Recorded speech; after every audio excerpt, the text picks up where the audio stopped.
So if you watched my CDT videos from last year, you'll know that I did a little bit of hiking in the snow. I crossed the state of Colorado starting in early June after Colorado had had a massive snow year. At one point, the snow levels were more than 400% of their usual.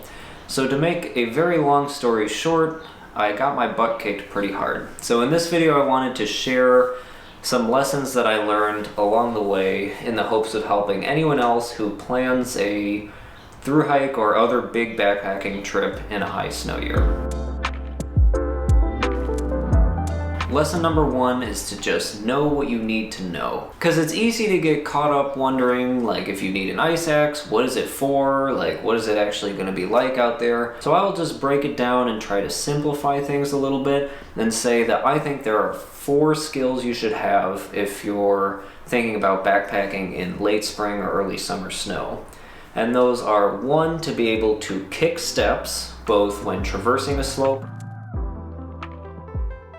or going straight up or down, while 2, being able to self-belay with your ice axe, and preferably with a trekking pole in your other hand. 3, being able to plunge step, which is a useful technique for descending, and 4, being able to self-arrest. Now I'm not going to show you how to do all of that stuff in this video, but what I will do is link some other videos down in the description that demonstrate how to do all of this stuff. And I'm also going to put a bunch of other useful links in the description, so when you're done with the video, go check the description. Now, as far as self-arrest and carrying an ice axe goes, while yes, the main purpose of an ice axe is for self-arrest, there are other reasons you would want to have it too in a high snow year situation.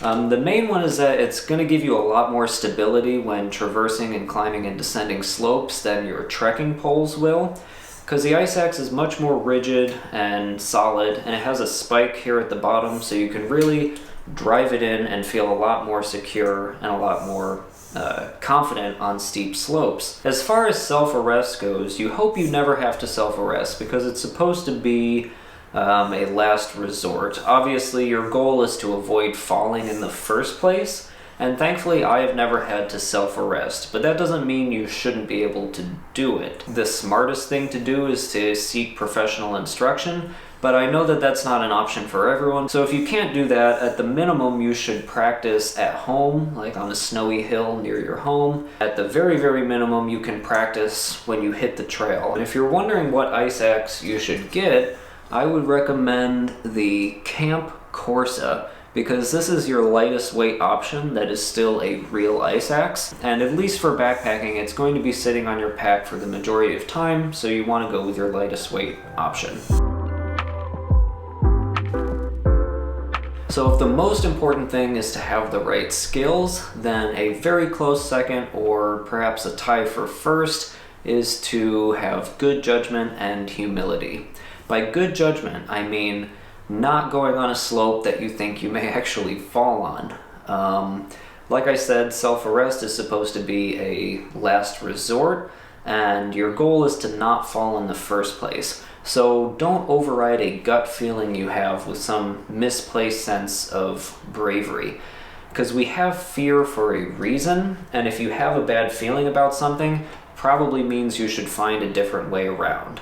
And this brings me to humility. By humility, I mean that different way around might be a less glamorous low elevation alternate, or even a road walk. Because sometimes, unfortunately, you have to suck up your pride in the name of staying safe, and also in the name of not being a potential burden on search and rescue. And a little bit of common sense will go a long way out there.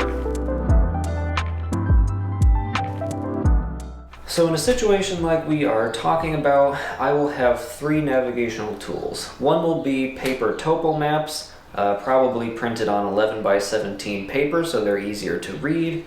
2 will be a compass, preferably with adjustable declination. And 3 will be at least 1 GPS app on my phone. But the most important navigational skill that I relied on in Colorado was terrain association. So in Colorado and in the West in general, the terrain is often open and you're often above tree line, meaning you can see very far. And add to that, the terrain features are often obvious, meaning big mountains and big wide valleys and basins. So if you can accurately associate what you see on your map with the terrain around you, you can greatly improve your navigational efficiency. Because it is a lot faster to just look at your map and say, okay, I need to follow this ridge or this basin and aim for that mountain or that pass, than it is to constantly be looking down at your GPS. Another use for map reading skills is when you need to deviate from your route. So imagine you are traversing along the side of a slope, and up ahead you see that it gets too steep or it has a bad, unsafe run out. You can look at your map and see that, okay, I can just ascend directly to the ridge and then hike there for, say, 0.3 or 0.4 miles, where it is more likely to be flat and snow-free. And then you can meet back up with the trail at, say, this pass where the ridge and the trail converge. And situations like this, or ones like it, are something that I had to do numerous times on the CDT, and that you need at least basic map reading skills to do. If you think that your terrain association needs some work, then I would recommend, before your big backpacking trip, taking some shorter trips with topo maps and practicing your terrain association. And also on a long distance backpacking trip, if you're working on your terrain association every day, you're going to get better very quickly. So everyone says you need microspikes for this kind of thing, but I don't think they are the best tool for the job. Microspikes are really intended for more easygoing terrain. Think hard-packed or icy trails that are lower angle or not too steep. I have used microspikes a lot, both in the Adirondacks in upstate New York where I live, and on the PCT. And at this point I'm pretty aware of their limitations. They struggle in softer snow because snow tends to ball up or clump up underneath them and greatly reduce their traction. And also they struggle on steeper terrain, mostly due to their design. As you can see, they're just pretty short spikes held together by chains, so it's not hard to imagine why this might not be the most stable design for steep terrain. And on top of that, they attach to your shoes with rubber. And this is my pair, and they're starting to develop a tear right there. And that is enough to tell me that this is probably not something I want to rely on in a higher stakes situation. So for the CDT, I upgraded to these guys, which are the Catula K10 hiking crampons. And as you can see, it's pretty obvious these are a lot more aggressive than the Microspikes, and I have felt secure in these on stuff that would have made me nervous in Microspikes. So they inspire a lot more confidence on steep terrain. However, they are not perfect. This strap here that goes across the front of your foot was not comfortable for me at all and gave me some pretty bad inflammation in my big toe tendons. And these straps just in general are not easy to adjust, and it's even harder with cold fingers. And this part of the buckle would tend to get little clumps of frozen snow and ice stuck in there, and you couldn't buckle the buckle, and so I would have to spend a bunch of time picking little bits of frozen snow and ice out of there, so that was annoying and time consuming. So yeah, these are some pretty serious flaws as far as I'm concerned. So in the future I'll be looking for different products in this same category, but that are just better designed and might work better with trail runners. If you happen to have any suggestions, please let me know down in the comments. So in my research for the CDT, I saw that some people had used snowshoes in high snow years. But in the end, I decided not to bring them, even though I went back and forth on it a lot. And I think that not bringing them was the right call, because even though I was dealing with a bunch of snow, it wasn't really the right kind of snow for snowshoes. Snowshoes are to give you flotation in soft, powdery snow that you'll find in the middle of winter. And this is very different from the soft, mushy, post-holy snow that I was dealing with in Colorado. And yes, I did post hole a lot, and post holing is exhausting. But from my conversations with other hikers that did bring snowshoes, sometimes even the snowshoes wouldn't save them from the post holing. So in June in Colorado, you pretty much have to just accept your post-holing fate. I really should be wearing my pants. Now, I don't know about the month of May because I didn't hike in May, and if it's a high snow year, I wouldn't recommend going into the San Juans or Sierras in May anyway. So my recommendation will be that for the month of June onward, I would skip the snowshoes and save some weight. And trust me, you'll be happy you didn't pack snowshoes when you're kicking steps up a huge pass and you don't have 4 to 5 extra pounds on your back. So when I started working on this video, it became pretty clear early on that I was not going to be able to cover everything, not even close, on this topic.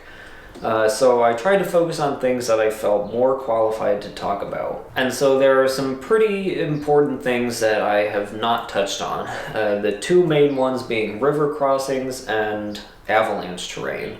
River crossings are going to be more of a concern for PCT JMT hikers, and avalanche terrain is going to be more of a concern for CDT hikers, because the snow along the CDT, particularly in Colorado, is softer, less consolidated, and less stable than on the PCT. So I'm going to try to just give a few basic tips on each of those things. For river crossings, number one, the rivers and creeks will be at their peak flow at the end of the day after the snow has had all day to melt. So if you ford earlier in the day, you will have safer and easier fords. And then number two, when you're actually fording, you should face slightly upstream, maybe not all the way, but generally face upstream, and then angle slightly downstream when you're fording, using your trekking poles for stability and more points of contact. This way you are not fighting the current.